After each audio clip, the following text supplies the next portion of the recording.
Estás escuchando Edubim te invita a leer, una serie de podcast de la editorial universitaria Villa María. En cada capítulo te mantenemos al tanto de nuestras novedades editoriales. Conversamos con autores, editores y actores de la cultura del libro. En este podcast te acercamos mucho más que libros. Te invitamos a formar parte de nuestra editorial.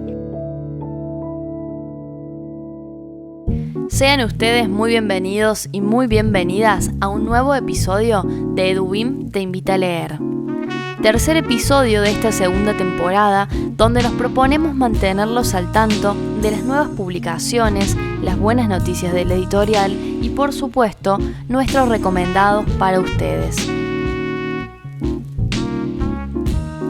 Presentamos como novedad el título Sobre el autoritarismo brasileño de la historiadora y antropóloga brasileña Lilia Schwartz, traducido por la doctora en letras Marcela Croce. Conocemos el trabajo de la artista visual Graciela Siles, autora de la obra Bichos Raros, que ilustra la tapa de los libros de la colección Caterva.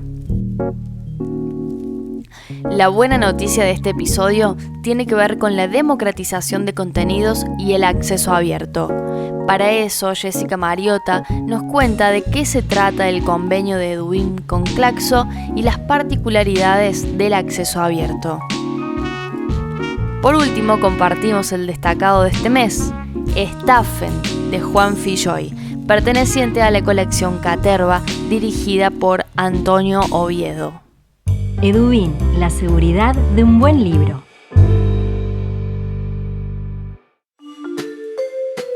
En Edubim tenemos novedades para contarte. Libros sobre ficción, crítica y cultura, sobre economía y política. Estos son nuestros lanzamientos en la voz de sus protagonistas.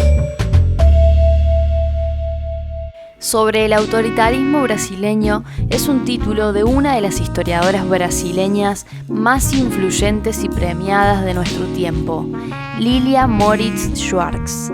A través de este libro, editado en Brasil en el 2019 y próximo a publicarse en Argentina por Edubim, la autora propone un viaje urgente y esclarecedor al subsuelo de la historia brasileña. La traducción estuvo a cargo de la doctora en letras por la Universidad de Buenos Aires, Marcela Croce.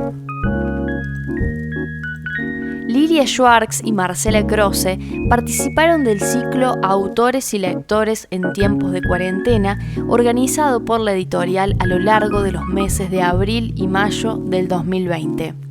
En esta charla, Marcela Croce cuenta de qué trata el libro, cuáles son los temas que aborda y a qué público va dirigido.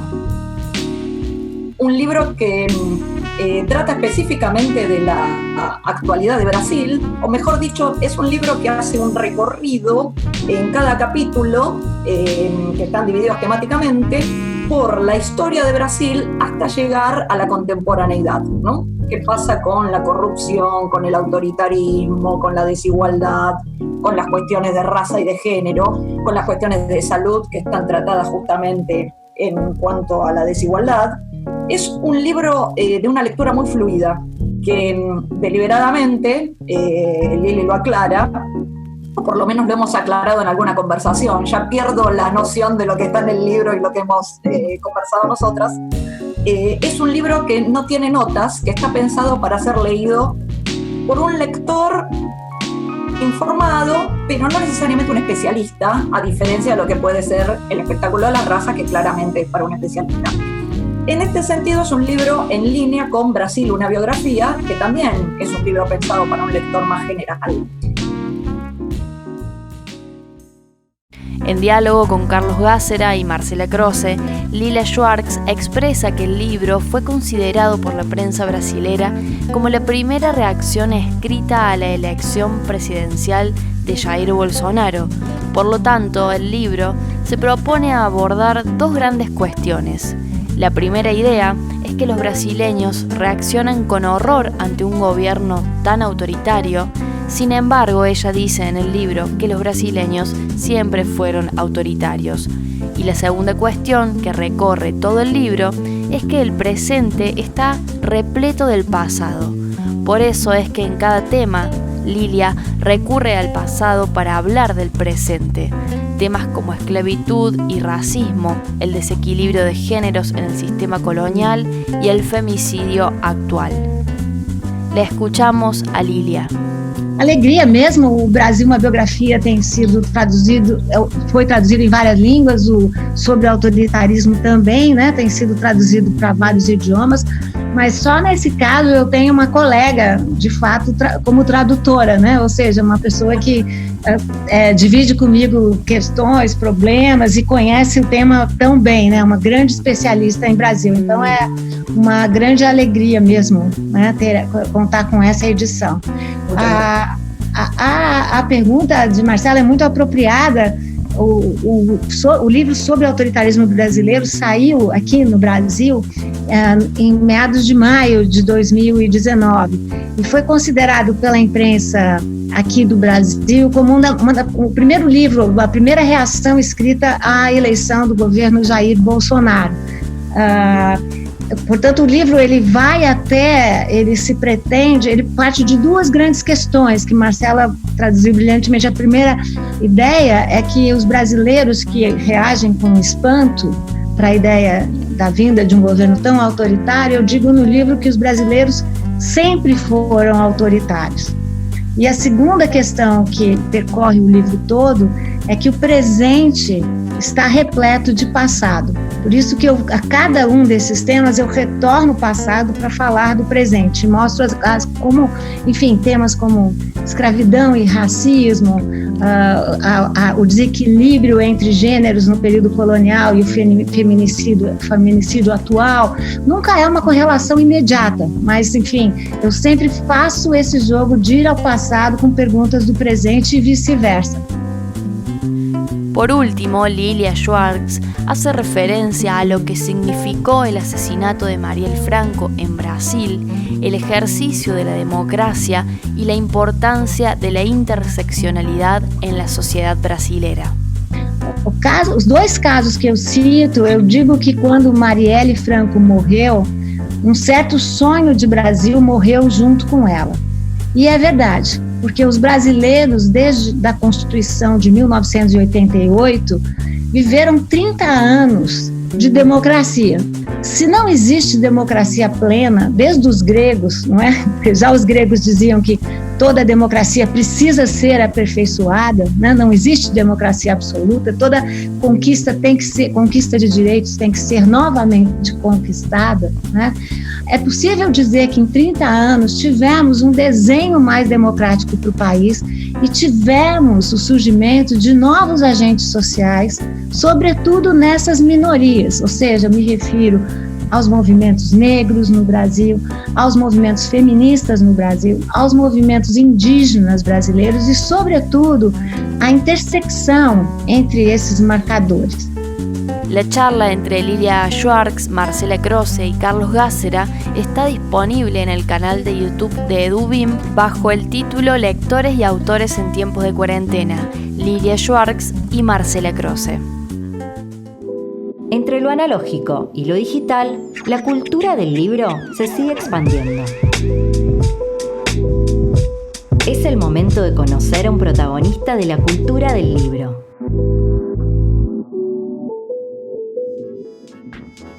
Hoy la protagonista de la entrevista de difusores de la cultura del libro es Graciela Siles.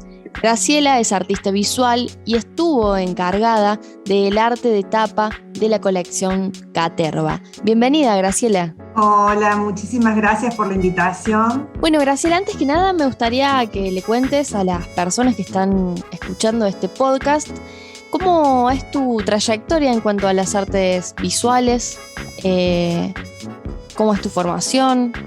Yo me formé en la Universidad Nacional de Córdoba, en la Facultad de Arte, y me quedé en la cátedra de morfología un tiempo. Luego con un grupo armamos lo que fue el núcleo cultural, que dependía de la Secretaría de Extensión de la Universidad Nacional de Córdoba, y en el subsuelo armamos un espacio de gestión con este grupo. Luego abrimos un espacio cultural para promover artistas que se llamaba La Finita.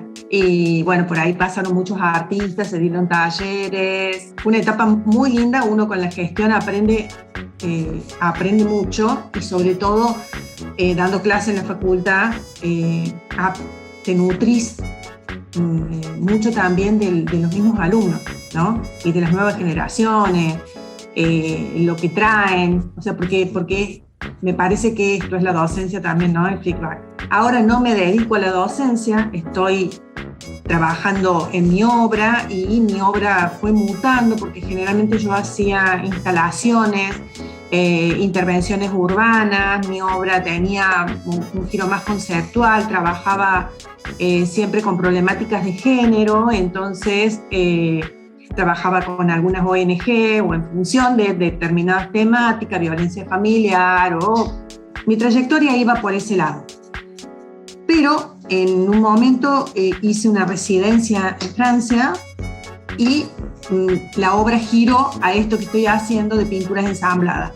Tuve problemas por unos trámites que no hice o que hice, o sea, hice en parte o hice mal, no podía sacar la obra, tuve que romperla y la llevé rota en una valija y allá empecé a reconstruir y de ahí nacen estas pinturas ensambladas que son partes de la colección de las portadas de los libros de Caterva.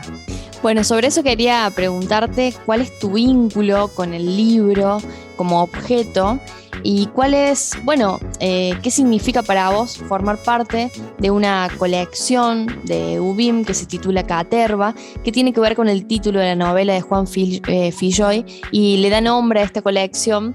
En las cuales sus narraciones, cada uno de sus libros, tienen como denominador común el incesante movimiento de la literatura.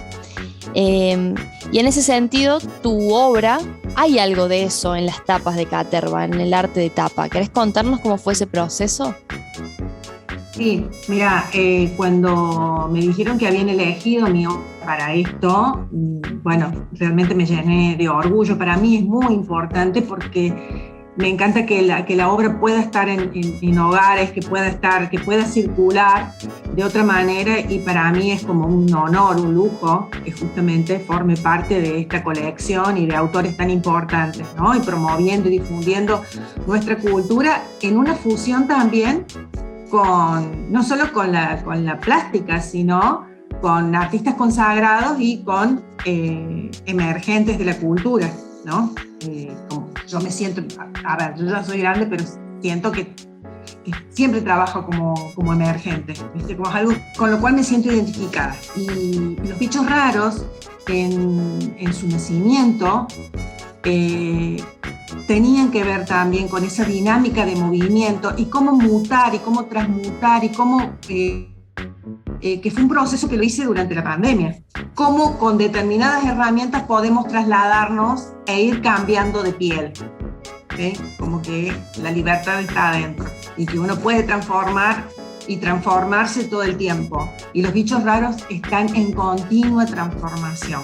Además pienso en la importancia que tiene la tapa de un libro, porque la tapa de un libro, la imagen que uno ve más allá del título, es como una puerta de entrada, es como un impacto visual que es muy importante a la hora de encontrarse con ese objeto. No es menor. No, claro que no es menor. Y a veces uno llega al libro, a veces por la portada. Lo cual es injusto, lo cual en parte es injusto, pero es la primera cosa de la seducción. Pero en este caso, los bichos raros, a las ficciones que están unidas, hay como una especie de mímesis. Y eso me parece cautivante. Y también es cautivante que el lector lo pueda asociar. Bueno, Graciela, muchísimas gracias por compartir con nosotros acá en EduBIM Te Invita a Leer, un poco de tu obra, de tu arte y tu mirada y tu vínculo con el mundo del libro. Bueno, muchísimas gracias, estoy muy agradecida y todo el éxito para esta colección. En este episodio elegimos destacar y recomendar un libro de la colección Caterva. Caterva es el título de una novela de Filloy y nombre para esta colección de narraciones cuyo común denominador es el incesante movimiento de la literatura. Travesías, entonces, de esos 7 lincheras que con sus diálogos y reflexiones son capaces de unir humor negro y vertiginosa irreverencia en aras de lo que su autor, no sin desparpajo, supo describir.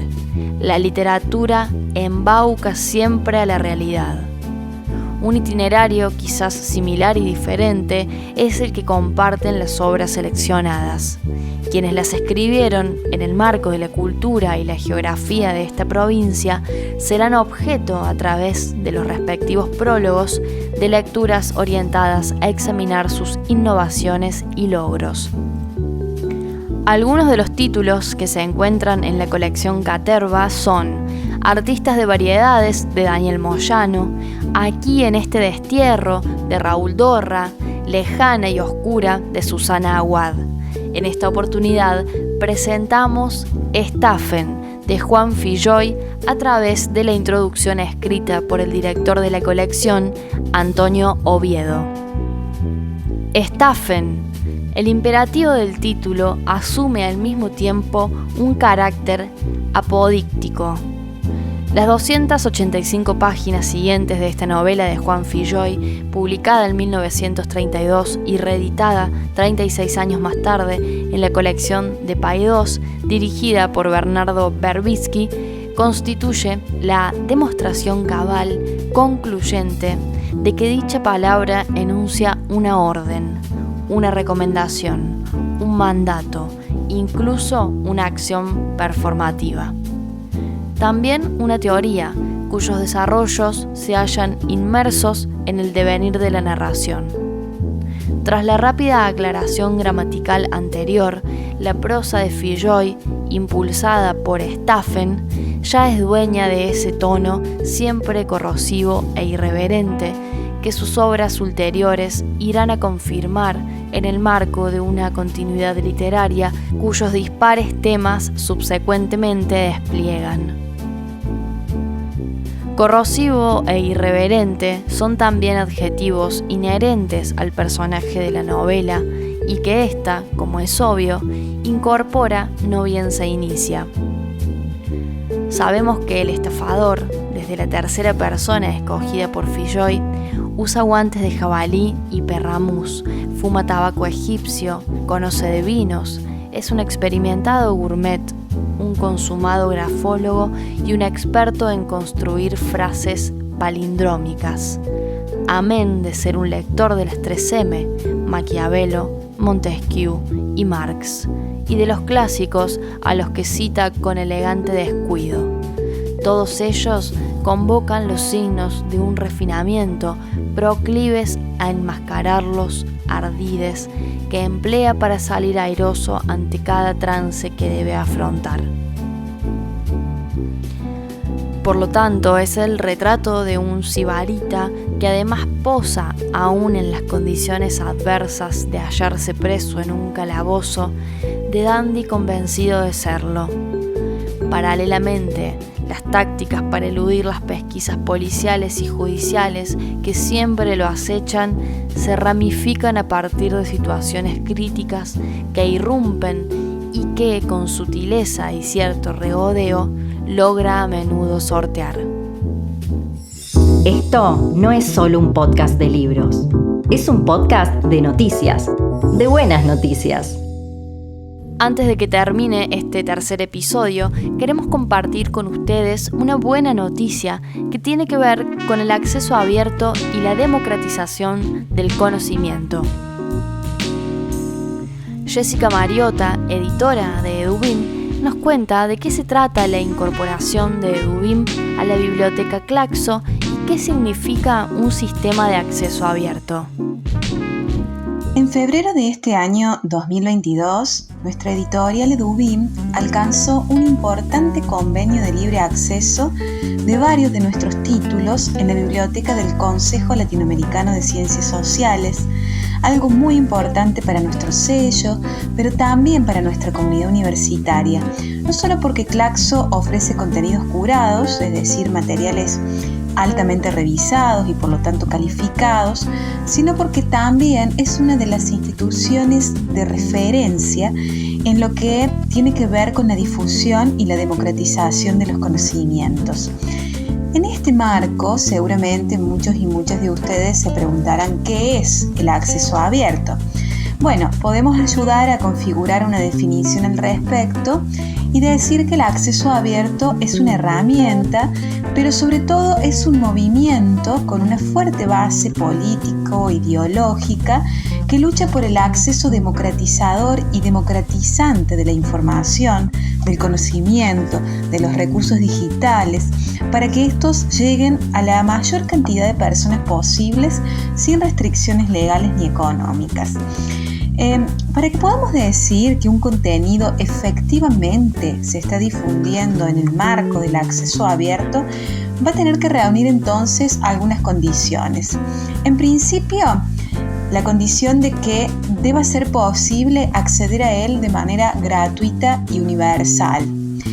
En segundo lugar, que el autor, la autora o el creador o creadora va a deber otorgar a todos los usuarios potenciales el derecho a utilizar, a copiar o a distribuir el contenido, obviamente sin quitarle su derecho de autoría, es decir, sin que se caiga en el plagio, ¿verdad? Y finalmente vamos a hablar de publicación en acceso abierto cuando el contenido se deposite efectivamente en al menos un repositorio de acceso abierto que sea reconocido como tal y que esté comprometido con el acceso abierto. Entonces, en resumen, el acceso abierto va a eliminar básicamente dos barreras. Por un lado, la barrera económica, porque quienes acceden a los contenidos lo van a hacer de manera gratuita, y esto, atención a esto, no quiere decir de ninguna manera que el acceso abierto no tenga costos. Sí que los tiene, y muchos, pero quien asume esos costos no va a ser el lector o la lectora, como sí pasa en el sistema tradicional. Bueno, y la segunda barrera, por otro lado, que elimina el acceso abierto es la barrera legal.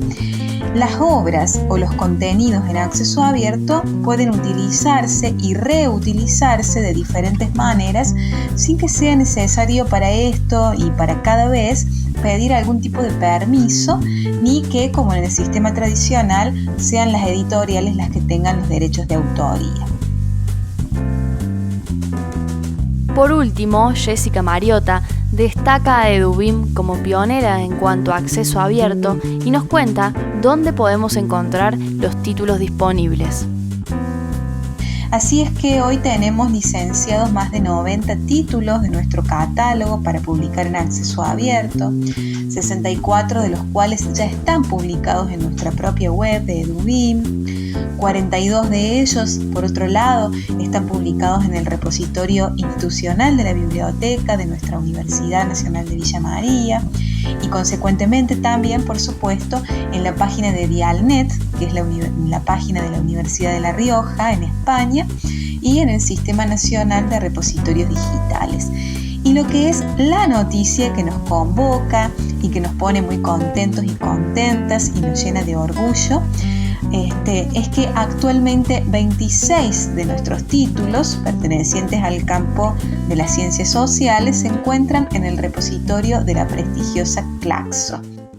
Llegamos al final del recorrido de este episodio y los invitamos a conocer nuestro catálogo en la página web www.edubim.com.ar. Ahora también encontrá nuestros libros de manera digital en digital.edubim.com.ar.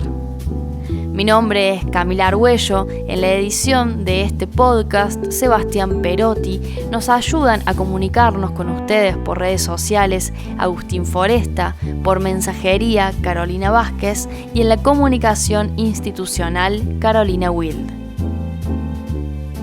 En Instagram somos editorial_edubim, en Twitter @edubim y en Facebook nos encuentran como Editorial Edubim. Los esperamos por nuestras redes sociales, así como también en las librerías. Librería Universitaria en Villa María, Edith Vera. Librería Universitaria en Villa del Rosario, Héctor Bianchotti. Librería Universitaria en Córdoba, Juan Filloy. Hasta el próximo episodio.